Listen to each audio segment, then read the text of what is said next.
안녕하십니까. 자본주의 플레이북입니다. 오늘은 트럼프 행정부의 새로 만들어진 정부 효율 운영위원회 도지에 대해서 좀 말씀드리고자 합니다. 도지는 Department of Government Efficiency의 약자로 DOGE, 정부 효율화 위원회인 것 같습니다. 정부 부처의 여러 가지 이제 정부 공식적인 기관은 아니고 정부 외부에서 어떤 활동을 하면서 정부에 조언을 하는 그런 역할을 하는 것 같습니다. 뭐 인수위원회처럼 뭐 그런 역할인 것 같기도 하고요. 하지만 2026년 7월 4일 독립기념일 전에 모든 과제에 대한 결과를 발표하고 해체하는 걸로 제가 알고 있습니다. 그러니까 1년 반 정도 남았다고 볼 수 있겠죠. 어, 그럼 어떤 일을 하느냐? 아시다시피 미국 정부는 엄청난 부채를 지금 가지고 있습니다. 바이든 행정부 그리고 그부터 이어오던 어떤 부채 그리고 코로나를 통해서 많은 어떤 재정적인 지원 이런 부분들이 미국 부채를 증가시켰고 지금 또 매일 수백억의 미국 부채는 증가하고 있는 상황입니다. 이런 부채를 줄이기 위해서 정부에서 사용되고 있는 비용을 효율적으로 사용하고 그리고 한마디로 허리띠를 좀 졸라매자 그리고 빚이 많으니까 좀 아껴 쓰자 이렇게 이해하시면 될 것 같습니다. 회사도 하나의 가정이라고 생각했을 때 집에 빚이 많으면 수입은 한정돼 있고 빚이 많다면 빚을 줄이기 위해서 씀씀이를 줄이고 버는 데서 조금씩 갚아 나가면 되지 않습니까? 그런 맥락이라고 이해하면 될 것 같습니다. 그럼 어떤 부분을 효율적으로 만들 것인가? 미국은 뭐 의료비도 상당히 비싼 부분이지만 뭐 항공기 그리고 나사에서 운영하는 어떤 로켓 발사 비용 이런 것들이 천문학적입니다. 요즘 나사에서 로켓을 많이 못 쏘는 이유가 뭔지 아십니까? 스페이스X로 외주를 주는 이유가 뭔지 아십니까? 나사 직접 했을 때 천문학적인 비용이 들지만 스페이스X로 외주를 줬을 때 훨씬 더 저렴한 비용으로 로켓을 쏠 수가 있습니다. 그런 차원에서 정부에서 운영하고 있는 것들은 비대해지고 비용들이 많이 거품이 많이 발생되어 있다 이렇게 이야기할 수 있을 것 같습니다. 심지어 나사 하나를 공급하는데 나사 한 봉지에 1억에 납품을 한다고 합니다. 어떤 국방부에 납품하는 나사인데 부싱이라고 표현하더라고요. 1억이라는 게 그냥 얼핏 보기에는 100불도 안 되어 보이는 가치밖에 되지 않는 것 같은데 철물점에 가면 바로 만들 수 있는 그런 나사를 뭐 여러 가지 이제 항공기 안에 들어가니까 기술은 들어가 있겠지만 그런 것들이 특허에 묶여 있는 부분이지 만드는데 원가가 그렇게 많이 들어가는 부분은 아닌 것 같습니다.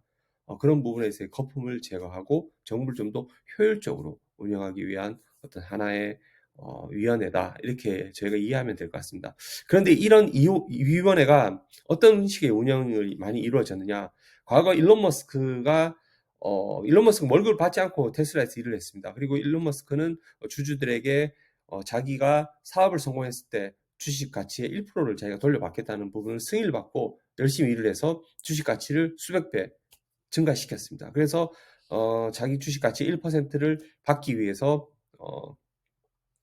주식을 얻기 위한 진행을 하고 있는데 델라웨어에 있는 판사께서 이거에 대해 태클을 걸었죠. 넌 받을 수 없다. 왜냐? 넌 세계에서 제일 부자가 1인 천문학적인 어떤 보상을 받는다는 것은 말이 안 된다. 이런 판결을 내려서 지금 다시 주주들에게 승인을 받는 절차를 이미 작년에 거쳤고 이제 곧 다시 판결해서 받을 수 쓸지 없을지가 결정이 날 것 같은데요. 말도 안 되는 판결이었습니다. 말도 안 되는 판결이고 판사라는 사람은 만인이 평등한 어떤 평등하다. 그리고 모든 사람에서의 어떤 그 사람들의 백그라운드의 기준 없이 사람을 평가해야 되는데 기본 돈이 많다고 해서 보상을 받으면 안 된다는 어떤 말도 안 되는 그런 논리를 펴는 것 자체가 어떤 그런 판사에 대한 어떤 행동주의적 좌파 판사다 이렇게 표현을 하더라고요. 저도 어려운 말이라서 뭐 잘 모르겠지만 행동주의적 좌파 뭐 좌파 이식을 갖고 있는데 행동으로 바로 판결해서 보여줬다 이런 거 아니겠습니까? 네, 참 웃긴 것 같습니다. 왜 그러면 판사는 그런 행동을 했을까요?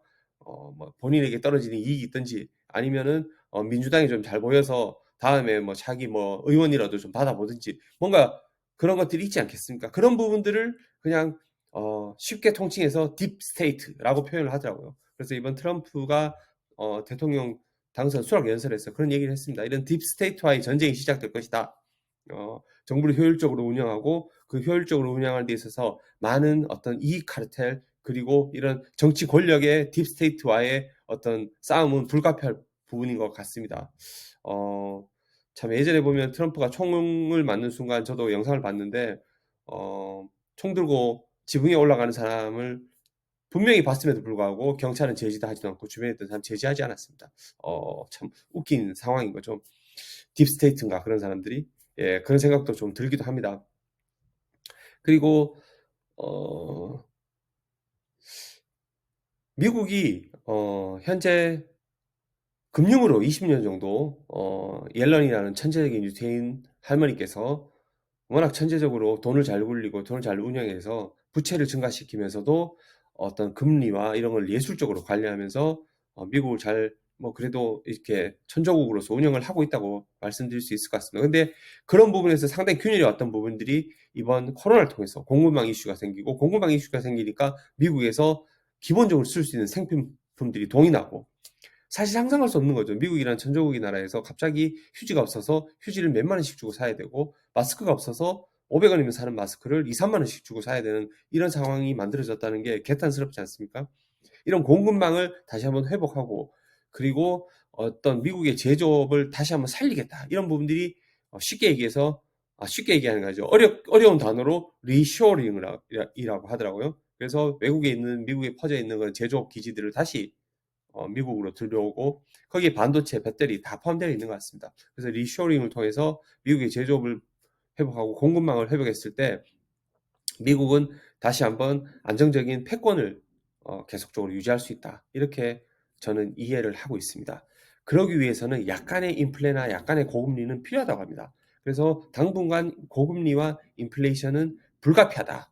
왜냐, 관세를 어떤 지속적으로 올리고 여러 가지 리쇼링을 했을 때 아무래도 미국은 인건비가 비싸기 때문에 중국에서 만들거나 다른 아시아권에서 만들었는 제품보다는 가격이 비쌀 수밖에 없을 것 같습니다. 하지만 이런 부분들이 AI 로봇으로 대체가 되면서 인건비를 어느 정도 낮추고, 그리고 정부의 효율적으로 정부를 운영함으로 인해서 정부에 새는 돈을 좀 줄이고, 그 다음에 혁신적인 기술로 인해서 어떤 생산성을 높여 나갔을 때 어느 정도 초기에는 발생할 수 있지만 어느 정도 계획대로 잘 진행이 된다면 생산성 증가와 효율성 증가로 통해서 인플레이션을 잠재울 수 있다, 이런 논리인 것 같습니다.